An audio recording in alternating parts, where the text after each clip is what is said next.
नमस्कार दोस्तों, मैं हूं पंकज श्रीवास्तव। आपका स्वागत है मीडिया विजिल के इस खास कार्यक्रम में, जिसका हमने काफी प्रचार किया था और ये उम्मीद की थी कि आप हमसे आज जरूर जुड़ेंगे। उसकी वजह है कि आज हम एक बेहद खास मुद्दे पर बात करने आए हैं। दरअसल जैसा कि आप जानते हैं, दिल्ली के चारों ओर किसानों की घेरेबंदी का आज 214वां दिन है। उन्होंने 7 महीने पूरे कर लिए हैं और पूरी दुनिया की निगाह इस आंदोलन पर टिकी हुई है, क्योंकि ये आंदोलन विकास के खास मॉडल को लगातार क्वेश्चन कर रहा है, उस पर सवाल उठा रहा है, जो दरअसल बड़े पैमाने पर जो कॉरपोरेशंस हैं उनकी लूट का एक मॉडल है। यानी कॉरपोरेट लूट का एक मॉडल है, जिसके खिलाफ भारत में एक अपनी तरह का अनोखा ऐतिहासिक प्रतिवाद चल रहा है। और इसमें एक खास बात यह है कि इस समय दुनिया में जिन्हें जीवित बुद्धिजीवियों का, विचारकों का सिरमौर माना जाता है, नोम चॉम्स्की, जो एक अमेरिकी वैसे तो भाषा शास्त्री हैं, लेकिन वो क्या नहीं है, समाजशास्त्री भी हैं, वो इतिहासकार भी हैं। और याद करिए, चॉम्स्की वही हैं जिन्होंने एक सिद्धांत हमारे सामने रखा था, जिसे कहते हैं मैन्युफैक्चरिंग कंसेंट, यानी कि जब पैसे के दम पर खास तरह के विचारों के आसपास एक सहमति बनाई जाए। आप याद करिए, एक जमाने में हम सारे लोग, हिंदू मुस्लिम सिख ईसाई, आपस में है भाई भाई का नारा लगाते थे। ये बात सब लोग मानते थे। लेकिन आज का जो खास तौर पर समाचार उद्योग है, जो टेलीविजन चैनल्स हैं, वो रात दिन नफरत की बातें करते हैं, क्योंकि उनके पीछे एक पूंजी लगी है जो चाहती है कि समाज में नफरत फैले। और वो जो कॉरपोरेट के पैसे से चलने वाला मीडिया है, उसने एक बेहद सांप्रदायिक ध्रुवीकरण के आधार पर पलने वाली राजनीति के साथ संशय कर लिया है, यानी गठजोड़ कर लिया है, और इसलिए बहुत से लोग इसके प्रभाव में आ जाते हैं। तो जो मैन्युफैक्चरिंग कंसेंट है, यानी कुछ खास चीजों के प्रति सहमति बनाना, और आपने देखा कि किस तरह से नफरत के प्रति सहमति बनाई गई। बहरहाल, नोम चॉम्स्की ने कहा है कि भारत में जो किसान आंदोलन चल रहा है, वो इस अंधेरे समय में रोशनी की किरण की तरह है। भारत सरकार नहीं सुन रही है, बहुत लोग नहीं समझ पा रहे हैं, लेकिन हजारों हजार किलोमीटर दूर बैठे नोम चॉम्स्की ने इस बात को समझा है कि भारत के किसान इतिहास रच रहे हैं। और इसी मुद्दे पर बात करने के लिए आज हमारे साथ खास मेहमान हैं पुरुषोत्तम शर्मा जी, जो अखिल भारतीय किसान महासभा के राष्ट्रीय सचिव हैं। इसके अलावा हमारे एग्जीक्यूटिव एडिटर मयंक सक्सेना खुद मौजूद हैं गाजीपुर बॉर्डर पर, जहां किसान लगातार बैठे हुए हैं। बेहद ठंड में भी बैठे थे, पानी बरस रहा था तब भी बैठे थे, और जब भीषण गर्मी है तब भी बैठे हुए हैं। मौसम के सारे चक्र आए और चले गए, लेकिन किसानों का हौसला अपनी जगह बरकरार है, वो वही है, कहीं जाने को तैयार नहीं है। एक ऐसी सरकार जो किसी से बात कर सकती है, वो किसानों की पीड़ा समझने को तैयार नहीं है। किसान आए थे दिल्ली ये सोचकर कि करीब पहुंचेंगे तो शायद उनकी आवाज पहुंच जाए संसद के गलियारों तक, यहाँ के लोक कल्याण मार्ग पर बैठे हुए भारत के प्रधानमंत्री तक, या राष्ट्रपति जी तक। लेकिन अफसोस, ये आवाज कहीं नहीं पहुंची। बहरहाल, संकल्प उनका डिगा नहीं। तो सीधे पहले चलते हैं, पुरुषोत्तम जी से बात करें इससे पहले सीधे पहले आपको गाजीपुर बॉर्डर का नजारा दिखाते हैं और बात करते हैं मयंक सक्सेना से, हमारे जो एग्जीक्यूटिव एडिटर हैं और लगातार वो फॉलो करते रहे हैं तमाम धरना स्थलों पर जाकर। मयंक, पहले तो हमें वहां का, दर्शकों को वहां का नजारा दिखाइए, अपनी बात बताइए, अपने अनुभव बताइए, और बताइए कि वहां लोग क्या कह रहे हैं, अगर कुछ लोग जी बात भी कर सकें। जी पंकज जी, मैं उम्मीद कर रहा हूं कि मेरी आवाज आपको साफ मिल रही होगी। बिल्कुल मिल रही है। तो मैं थोड़ा सा अपना कैमरा ऊपर करूंगा और पीछे की रोशनी दिखाऊंगा। आप ये देखें कि ये जो रोशनी है पीछे, ये रोशनी अभी भी बदस्तूर जारी है। तो 7 महीने पहले जो मशाल जली थी, जो रोशनी इस देश को दिखाई थी किसानों ने, वो अब तक जो है वैसे ही है। मेरे पीछे जो है गाजीपुर का वो फ्लाईओवर है, और मैं थोड़ा सा मैं कैमरा को जो है वो कोशिश करूंगा पीछे की ओर ले जाने के लिए। और चूंकि यहाँ नेटवर्क का थोड़ा इशू है, नो डाउट, लेकिन मैं कैमरा का ओरिएंटेशन चेंज करूंगा और मैं अपनी तरफ से जो है सामने की तरफ करूंगा। तो आप देख सकते हैं कि मुझे लगता है आपको ये दृश्य दिखाई दे रहा होगा पीछे की ओर का, जहां जी पर जी हम, जी सर मुझे पता है सर, तो जहां पर जो है हम देख सकते हैं, ये देखिए, ये वो सड़क है जहां पे ट्रैक्टर की परेड शुरू हुई थी 26 जनवरी को। और इसके सामने अगर आप देखें तो यहाँ पर ये जो अस्थायी उस समय टेंट लगे हुए थे, वो स्थायी शिविर में बदल चुके हैं। मेरे ठीक सामने बाएं हाथ की तरफ जो है किसान महासभा का, अखिल भारतीय किसान महासभा का कैंप है, जहां पुरुषोत्तम जी जहां से लाइव हमारे साथ जुड़े हुए हैं। और उसके ठीक सामने की तरफ जो एक ये बना हुआ है, आप देखें, बांसों का और उसके ट्रैक्टरों का जो पूरा एक स्ट्रक्चर बना है, जिसमें खस भी लगी हुई है गर्मी से बचने के लिए, पंखे लगे हैं, अब वाटर कूलर लगा हुआ है वही बगल में। ये वो जगह है जहां पर भंडारे का खाना बनता है।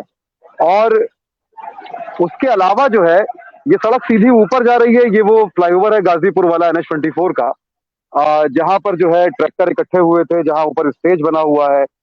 वही स्टेज है जहां पर उस दिन की, उस शाम की वो घटना हुई थी, जिसके बाद आंदोलन का रुख बदल गया।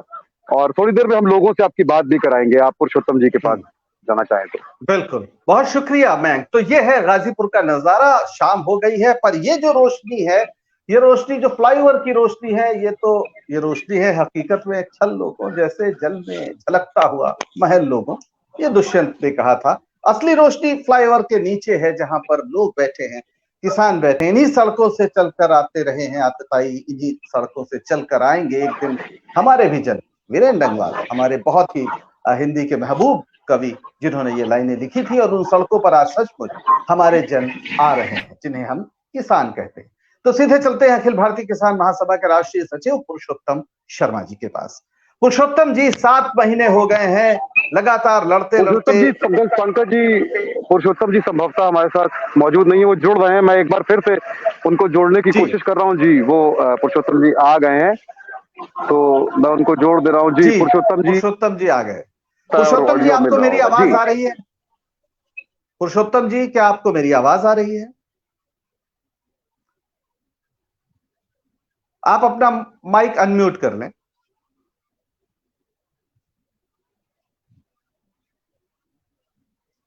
पुरुषोत्तम जी, मेरी आवाज आ रही है आपको? तो आप अपना माइक अनम्यूट कर लें, आपकी आवाज हमें नहीं आ रही।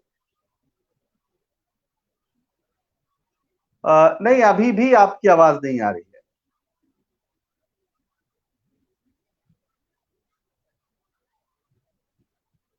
पुरुषोत्तम जी, आपकी आवाज आ नहीं रही है, या तो कोई समस्या है उसमें, थोड़ा सा आप एक बार देख लेते।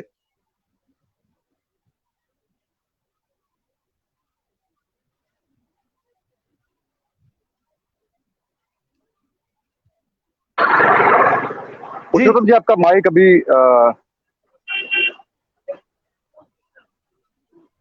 जी, आप ईयरफोन्स अपने निकाल दें तो भी कोई बात नहीं। आप ईयरफोन भी निकाल दें, देखें, फिर शायद आ जाए। आपको ईयरफोन,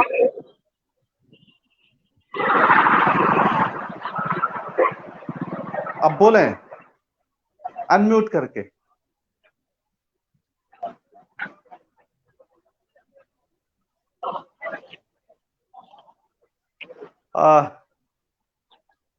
पुरुषोत्तम जी से हम पर ही है संभवतः, लेकिन आप अनम्यूट, आपका अनम्यूट हो नहीं पा रहा है। एक बार आप कोशिश करें यहाँ पर।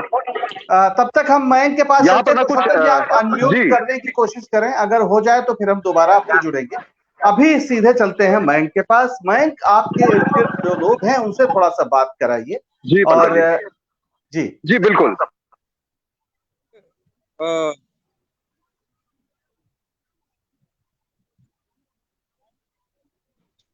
बैंक आपका भी फ्रेम थोड़ा फ्रीज हो रहा था जी। हाँ, अब मिल रही है, बोलिए। मेरी आवाज आपको मिल रही है? हाँ, आवाज मिल रही है, बोलिए। पंकज जी, मेरी आवाज आपको मिल रही है? हाँ, मिल रही है।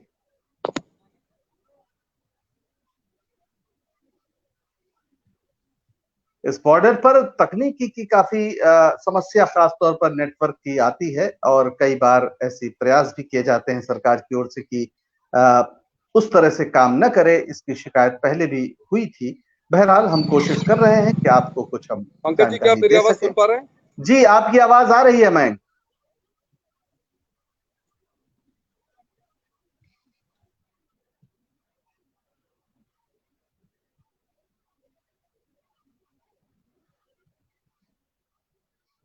लेकिन अब आपका फ्रेम स्टिल हो गया है, और वो थोड़ा सा उसका एंगल भी बदल गया है। पुरुषोत्तम जी, क्या आपको अभी कुछ सुनाई पड़ रहा है? कुछ आपकी आवाज अनम्यूट हुई क्या? आपकी आवाज तो आ रही है, मेरी आवाज आ रही है? जी जी, बिल्कुल आपकी आवाज आ रही है। बहुत शुक्रिया पुरुषोत्तम जी, आपकी आवाज हम तक पहुंची आखिरकार। तो बहरहाल आपसे बात कर लेते हैं। तो ये जो नोम चॉम्स्की ने आज कहा है कि अंधेरे समय में रोशनी की किरण है ये किसान आंदोलन, इस थ्योराइजेशन को लेकर जाहिर है आप लोगों को बहुत खुशी हुई होगी। और इस पूरे परिप्रेक्ष्य में जो चॉम्स्की ने कहा है, आप क्या कहना चाहेंगे? देखिए, ये जो आंदोलन है ये अंधेरे में रोशनी ही जगा रहा है। और जब से मोदी राज इस देश के अंदर आया था 2014 के बाद से जन आंदोलनों पर जिस तरीके का दमन, जिस तरीके के हमले चौतरफा हुए हैं, और जिस तरीके से हर जन आंदोलन को तोड़ने में और उसको जो है जनता के बीच बदनाम करने में, उसके बारे में भ्रम फैलाने में ये सरकार कामयाब हुई। अपने तमाम तंत्र को इस्तेमाल करते हुए, पूरे मीडिया को इस्तेमाल करते हुए, ऐसे दौर में ये जो आंदोलन है ये तमाम देश के लोगों के लिए, लोकतंत्र पसंद लोगों के लिए, तमाम न्याय पसंद लोगों के लिए, सच के पक्ष में खड़े होने वाले लोगों के लिए ये एक नई रोशनी बन करके ये आंदोलन आया है। और इसीलिए इस आंदोलन ने इस देश के अंदर जो निराशा, जो हताशा एक लोगों के अंदर फैल रही थी कि शायद देश के अंदर अब फासीवाद आ रहा है, और जिस तरीके से मोदी रिजीम में तमाम तबके उसके हमले के शिकार हो रहे थे, उसने एक निराशा का माहौल पैदा किया था। उसमें इस आंदोलन ने एक नई उम्मीद जगाई है, एक नया उत्साह का संचार किया है।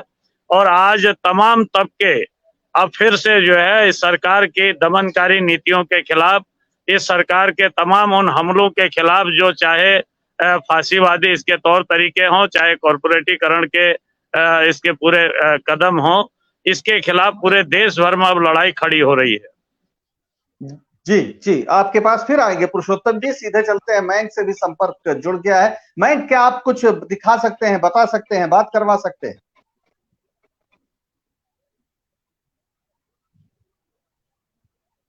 मयंक, क्या आपको मेरी आवाज आ रही है?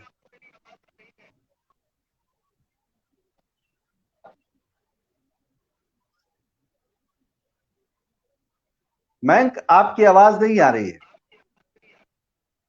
फिर वही समस्या, बार बार नेटवर्क की समस्या हो रही है। बहरहाल हम कोशिश कर रहे हैं, जो भी हमारे पास संसाधन है, उपलब्ध साधन, उन्हीं के आधार पर हम कोशिश कर रहे हैं कि किसानों की या जनता की आवाज किसी भी तरह पहुंचाई जाए व्यापक समाज के बीच।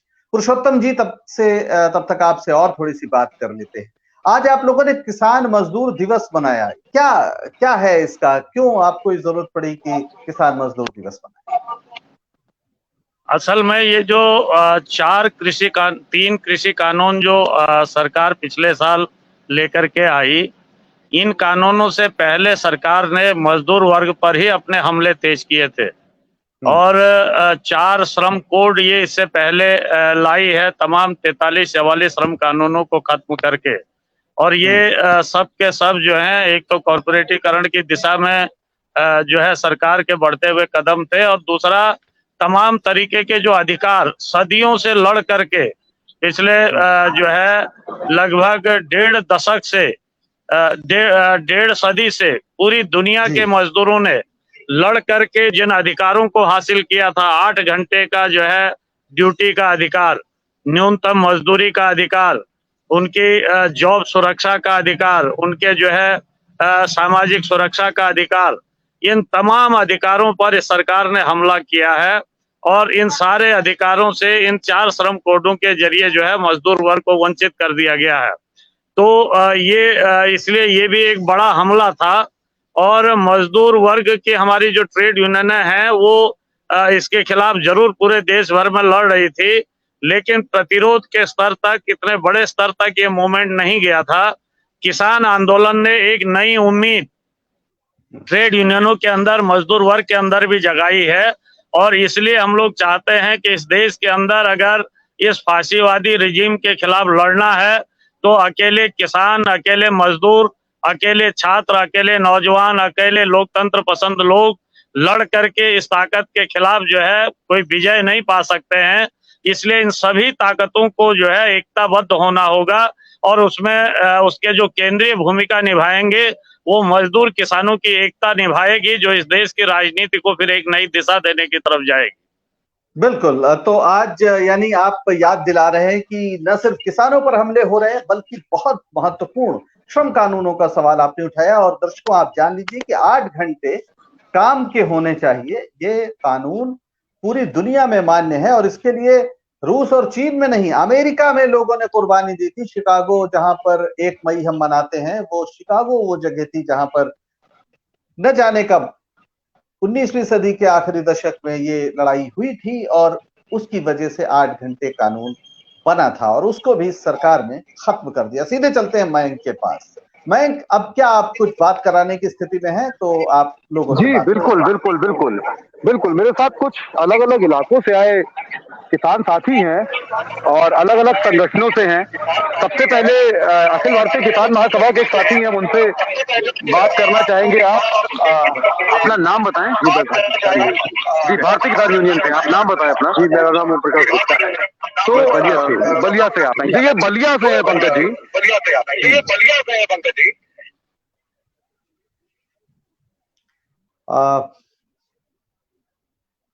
समस्या हो रही है दर्शकों, हम क्षमा चाहते हैं लेकिन ये हमारे वश में नहीं है। हम कोशिश कर रहे हैं बार बार कि जुड़ सकें और बार बार जो वहां पर नेटवर्क इशू है उसकी वजह से हम आपको बात नहीं करवा पा रहे हैं मयंक से। मयंक कोशिश में जुटे हैं लगातार लेकिन आवाज नहीं आ रही। बहरहाल पुरुषोत्तम जी के पास चलते हैं। पुरुषोत्तम जी, तो फिलहाल अब जो स्थिति है सरकार ने साफ कर दिया है कि वो आप लोगों की बात मानने से रही, जो पूरी स्थिति। मयंक, क्या आप आवाज आ रही है? जी बिल्कुल बिल्कुल। हाँ जी, बिल्कुल आ रही है। तो बलिया जिले से भारतीय किसान यूनियन के एक साथी हैं, उनसे मैं बात करना चाहूंगा। तो दुनिया के सबसे बड़े बुद्धिजीवियों में से एक जो है, बल्कि सबसे बड़ा ही उनको माना जाता है, अमेरिका के नोम चॉम्स्की, उन्होंने जो है एक इंटरव्यू में भारत के किसान आंदोलन का न केवल समर्थन किया है, उन्होंने ये भी कहा है कि भारत के किसान जो है वो दुनिया के सामने एक अनोखा जो है मॉडल रख रहे हैं और वो केवल अपनी लड़ाई नहीं लड़ रहे हैं, वो पूरे भारत की लड़ाई लड़ रहे हैं। ये आपका क्या कहना, आपको कैसा लगा ये सुन के? ये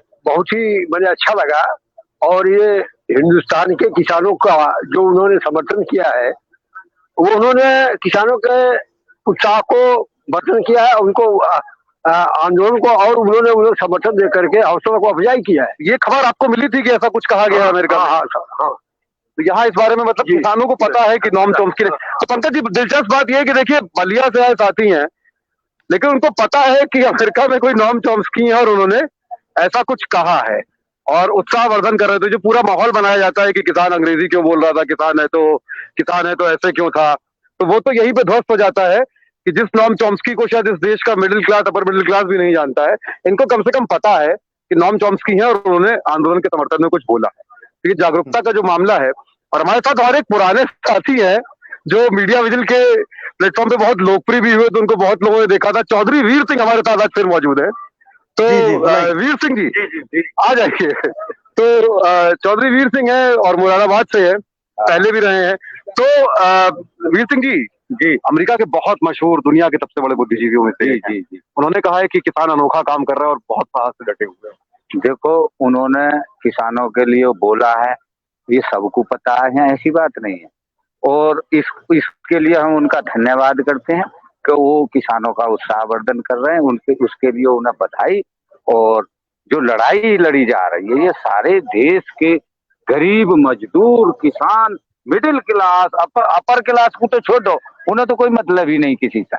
वो सब निचला तबका जितना, उसकी सबकी लड़ाई किसान लड़ रहा है और बड़े मजबूती से लड़ाई लड़ी जा रही है। अब इस सरकार का क्या कहना है? अगर आप बढ़िया जूता पहन रहा है, किसान बढ़िया जूता क्यों पहन रहा? और अगर वो एसी में बैठ गया 10-5 मिनट के लिए, एसी में, अभी आपने देखा होगा वीडियो कुछ दिखा रहे हैं कि राकेश टिकैत जी वीडियो में मतलब उसमें एसी में लेट गए। अरे भाई, तुम इतने बढ़िया बंगलों में रह रहे, यार किसान यहाँ बंजर भूमि पे पड़ा है, पट मैदान में, अगर वो एसी में बैठ गया, तुम्हें बड़ी भारी तकलीफ हो रही है। ये कौन सा तरीका है? किसान 7 लाख के ट्रैक्टर को चला सके, अगर 6 लाख की गाड़ी में बैठ गया तो इनके पेट में मत बैठा।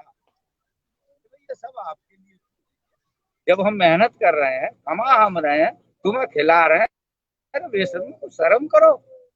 इस किसान पे ऐसे झूठे आरोप लगाने से, लांछन लगाने से तो बेहतर है तुम हमारे अन्न को खा के भी उसे बर्बाद कर रहे। अरे कम से कम उसे खाए हुए का उपकार तो ना दे सकते, दुआ ना दे सकते तो बदुआ तो मत दो, कम से कम कुछ। तो वीर सिंह जी का गुस्सा समझ में आ रहा है। वैसे ये बात जिन लोगों ने चलाई है, जो लोग टीवी चैनलों में जिन्होंने एक टेंट में लगे हुए एसी को मुद्दा बनाया, आपको हम बता दें कि वो इतने जबरदस्त एयर कंडीशन माहौल में रहते हैं कि गर्मियों में भी उन्हें कोट पहनना पड़ता है, तब जाके वो। आपको आवाज मिल रही है मेरी? जी, हमको आवाज मिल रही है, आपका कनेक्शन थोड़ा कट रहा था। क्या कुछ और वो कहना चाहते हैं? पंकज जी, आपको मेरी आवाज मिल रही है? जी मिल रही है, आप बोलें। मिल रही है बैंक, आपकी आवाज हमें मिल रही है, लेकिन शायद हमारी आवाज आप तक नहीं जा पाई। बहरहाल, तो मैं बता रहा था कि जिस तरह से मीडिया ने, और यही चॉम्स्की बताने की कोशिश लगातार करते हैं कि मैन्युफैक्चरिंग कंसेंट, एक सहमति बना दी गई आपके दिमाग में कि किसान है तो वो सिर्फ फटेहाल हो सकता है। अरे भाई, ये पश्चिमी उत्तर प्रदेश के किसान, पंजाब के किसान इसीलिए लड़ पा रहे हैं कि इन्होंने जो उपज है उसके उचित दाम की लंबी लड़ाई न सिर्फ लड़ी बल्कि उसे हासिल भी किया। इसीलिए उनके पास ट्रैक्टर भी है और इसीलिए वो आंदोलन वाली जगहों पर एसी लगा सकते हैं टेंट में। इसमें हैरान मत होइए। ये किसान, बहुत ज्यादा जो बुरी स्थिति में किसान देश भर में है, वो यहाँ नहीं आ पाते हैं। उसकी एक बड़ी वजह है कि शायद उनके पास संसाधन नहीं है। मुद्दा उनके पास भी है। ये वो किसान लड़ रहे हैं जिनके पास, जिन्होंने अपनी सांगठनिक क्षमता से, अपने कौशल से संसाधन भी जुटाए हैं। इसलिए इन पे अचरज मत करिए। मिडिल क्लास के लोग, एक फ्लैट की जो उनकी कीमत है, अगर इन किसानों का 1 एकड़ बिक जाए तो उसमें 10-15 फ्लैट आ सकते हैं। इस हकीकत को आप मत भूलिए। और इसलिए ये जो टेलीविजन चैनल्स वाले रात दिन आपको किसानों के खिलाफ भड़काते हैं, इनकी हकीकत भी समझिए। जी मयंक, आपको क्या, आप मेरी आवाज आ रही है? जी बिल्कुल, मुझे आपकी आवाज आ रही है। यहाँ नेटवर्क की थोड़ी समस्या है और मुझे लग रहा है जब से डैमर लगाए गए तब से वही हालत है। तो वीर सिंह जी कह रहे थे, और मैं अभी एक और साथी हमारे, आपका नाम क्या है? मेरा नाम है किशन नंबरदार, मथुरा का रहने वाला हूँ। जी, तो ये मथुरा से हैं। तो बलिया से हमने बात की, मुरादाबाद से बात की, मथुरा के एक साथी हैं। आपको कितने दिन हो गए यहाँ? मुझे यहाँ 7 महीने हो गए। 7 महीने से आप यहीं पर हैं? हाँ बिल्कुल। पहले दिन जाता भी हूँ भाई 2-4 दिन के लिए जी, पर यही हूँ, ज्यादा मैं यही गया हूँ। तो जिस तरह की गर्मी है, दिक्कत हो रही है नहीं हो रही है? भाई देखिए, ये शरीर जैसा उन जो हमारे प्रधानमंत्री जी का, ऐसा ही हमारा है। पर हमारी जो जलवायु, हम खेतों में काम करते हैं, हम इसको सहन भी कर रहे हैं और अपनी हक के लिए सहन कर रहे हैं कि ये पीड़ा हमारी पुरानी है। देश आजाद हो गया, 73 साल हो गया, पर हमारी समस्या का निदान नहीं हुआ। इसलिए किसान सड़कों पर डट रहा है और अपनी समस्या का हल करा के जाएगा।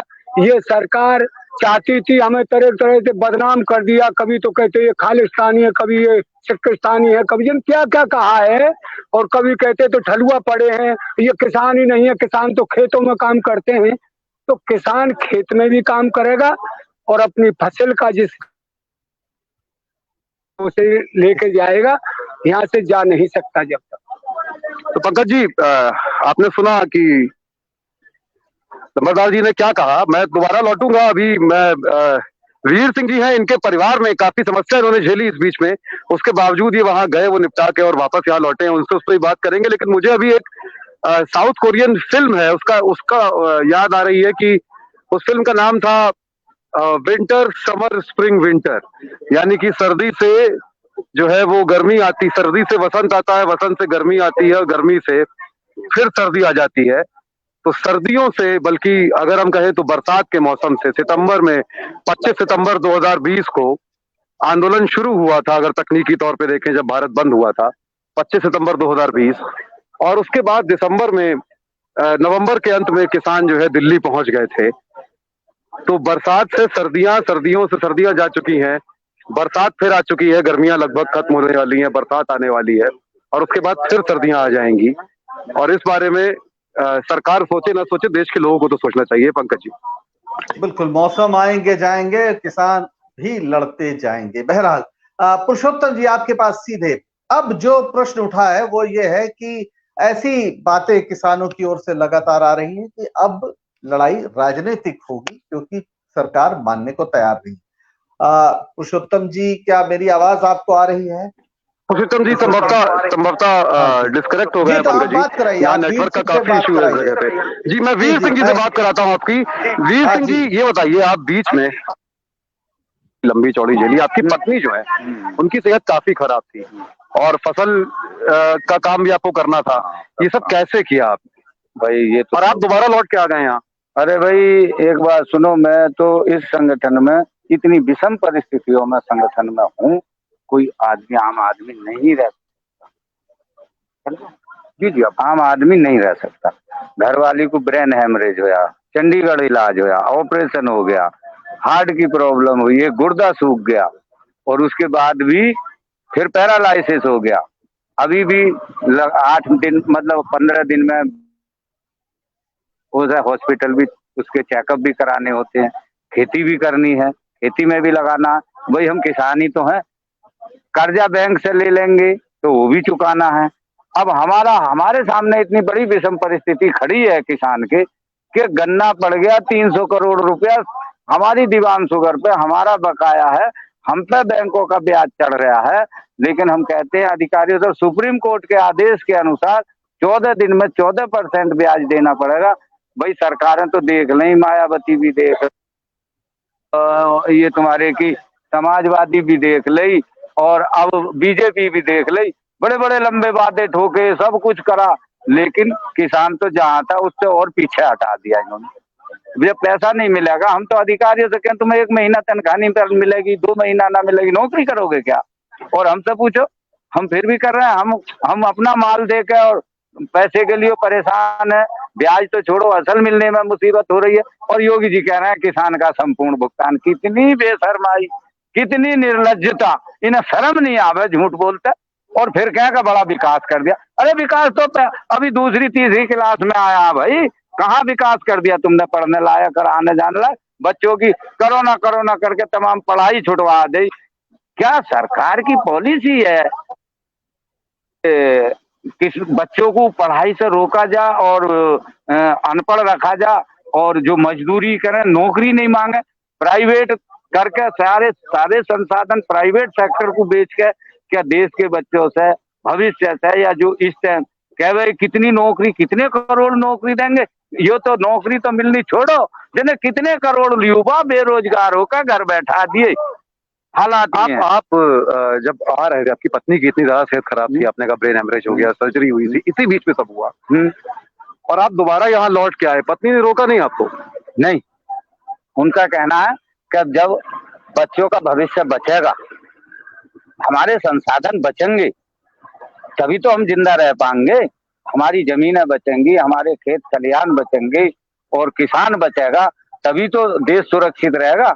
देश पहले सुरक्षित है, हम तो सुरक्षित रहें या ना रहें, भाई देश के भविष्य की, बच्चों के भविष्य की, किसान के भविष्य की लड़ाई है। इस लड़ाई को लड़ो। पत्नी ने बोला लड़ाओ, आप संघर्ष करो, हम तो ठीक है, ठीक हो जाएंगे, कोई बात नहीं है। अगर मरना होता तो जब ब्रेन हेमरेज होया तभी खत्म हो जाते, लेकिन ऊपर वाले ने जीवन दान दे दिया, सब कुछ हो गया। अब सुधार है, ऊपर वाला सही करेगा। और लड़ाई हम लड़ रहे हैं। अब जब उस लड़ाई को, पारिवारिक लड़ाई को भी जंग जीत गए, वो तो अकेले लड़े। आज करोड़ों करोड़ों किसान इस लड़ाई को लड़ रहे हैं टिकैत साहब के साथ, तो ये जंग भी निश्चित जीत। अब समय का कोई पता नहीं कितना समय लग जा, 24 तक भी बैठना पड़ सके है जी। 22 का अभी बंगाल में इन्हें एक दवाई दी है, उससे कुछ फायदा होया है ना, आराम मिला। 250 का आवे थे और कितने पे रह गए जी, कितने पे रह गए भैया? कितनी सीटें आई जो 250 का दावा कर। और हमने कह दी, हमसे सौम्या जी ने बता दिया, मैं बोला 100 आ जाएंगे। सौम्या बोली कि बाबूजी बेचार 80 पार नहीं कर पा। मैं अरे मैंने क्या बताओ भाई, क्या नहीं तो 80। अब तब मुझे याद आई सौम्या की बात कि भाई ये तो 80 पंकज जी, चौधरी साहब हमारी पुरानी साथी, पूर्व साथी सौम्या के बारे में सौम्या की बात कर रहे थे। तो अभी जी तो सौम्या ने शुरुआती शो जो है जी जी, मैं बस ये कहना चाह रहा हूँ कि ये जो कहानी हमने अभी सुनी कि इसी बीच में इनकी पत्नी को ब्रेन हेमरेज हुआ, ये लौट कर गए, उनकी सर्जरी हुई, उस बीच में ये यहाँ बार बार आते रहे, फिर लौट कर गए और अभी फिर लौट कर यहाँ पर खड़े हुए हैं। और नीचे स्क्रीन पर एक लाइन है, नोम चॉम्स्की ने जो कहा है कि जिस तरह से किसान दमन के सामने डटे हैं, ये अनोखा है। तो दरअसल चौधरी वीर सिंह जी या इनके जैसे तमाम और लोग जो हैं, वो नोम चॉम्स्की की इस बात को न केवल सही साबित कर रहे हैं, नोम चॉम्स्की के लिए जो प्रेरणा है वो जाहिर सी बात है हम सबके लिए तो होगी। और मैं अभी आगा खां पैलेस पुणे में कस्तूरबा के निधन के बाद बैठे गांधी को याद कर रहा हूं, जो अगले ही दिन आंदोलन की रणनीति बनाने में जुट जाते हैं। बिल्कुल, वीर सिंह जी के इस साहस को सलाम, इस जीवत को सलाम। और अगर ये कहानियां सामने आए तब शायद आप भारतीय किसान के उस जीवट को समझ सकते हैं, जिसके पीछे कहीं ना कहीं एक परंपरा है कि पुरजा पुरजा कट मरे, कबो न छाड़े खेत। तो बहरहाल ये आप समझ सकते हैं कि वीर सिंह की जो बात है वो सिर्फ उनकी बात नहीं है, ये दरअसल हजारों लाखों करोड़ों किसानों का संकल्प भी है, जो शायद इस सरकार से अब सीधे टकराने के मुख में आ गए। अब हम चलते हैं शो के आखिर में, सीधे पुरुषोत्तम जी से एक सवाल लेकर शो को खत्म करेंगे। पुरुषोत्तम जी, तो जैसा अभी वीर सिंह जी कह रहे थे कि बंगाल में दवाई दी है, फिर अब 22 आ रहा है, फिर 24 आएगा और लड़ाई तो अब 24 तक जाएगी, तो क्या आप लोगों ने मान लिया है कि अब ये मोदी सरकार से लड़े बिना और इसको हटाए बिना अब किसानों का कोई भला नहीं हो सकता है, और राजनीतिक रूप से आपको इस सरकार और इस पार्टी के यानी बीजेपी के खिलाफ संघर्ष में उतरना ही होगा?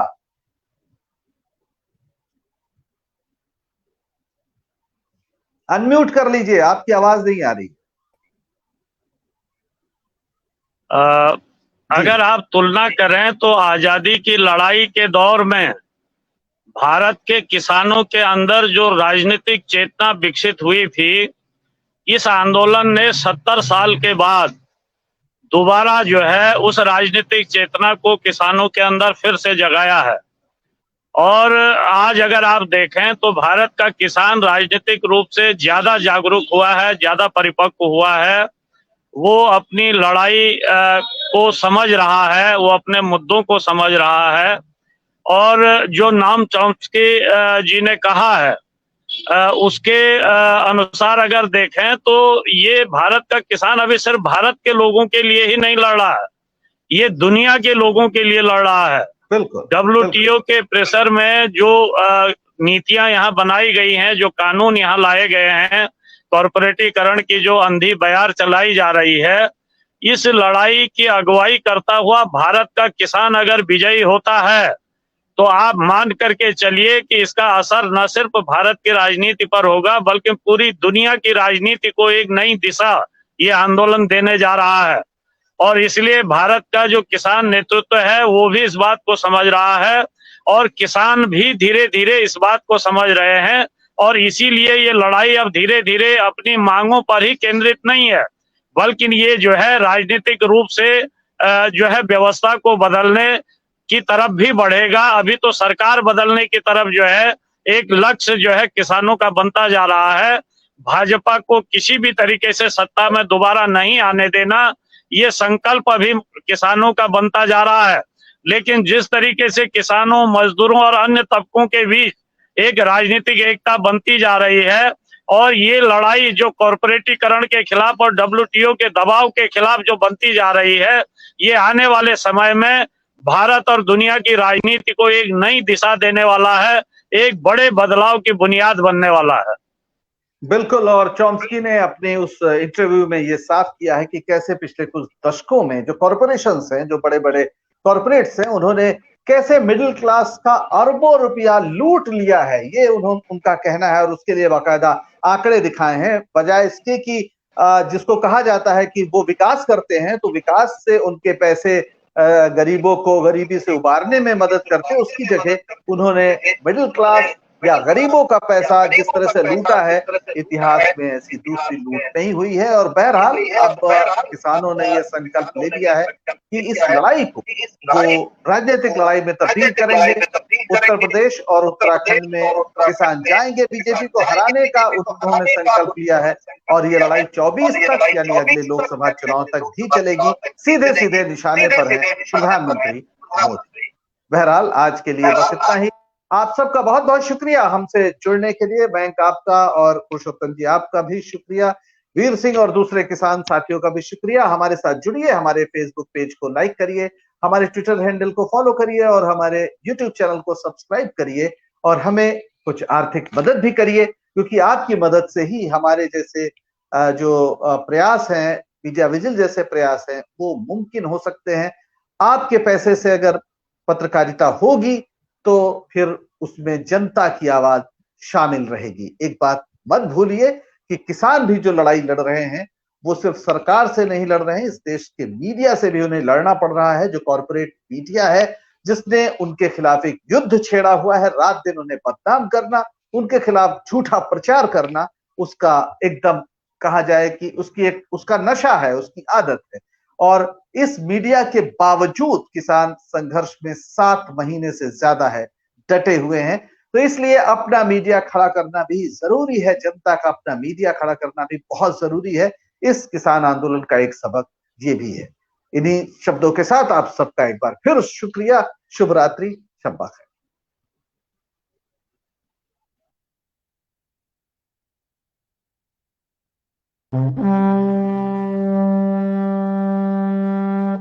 Mm-hmm.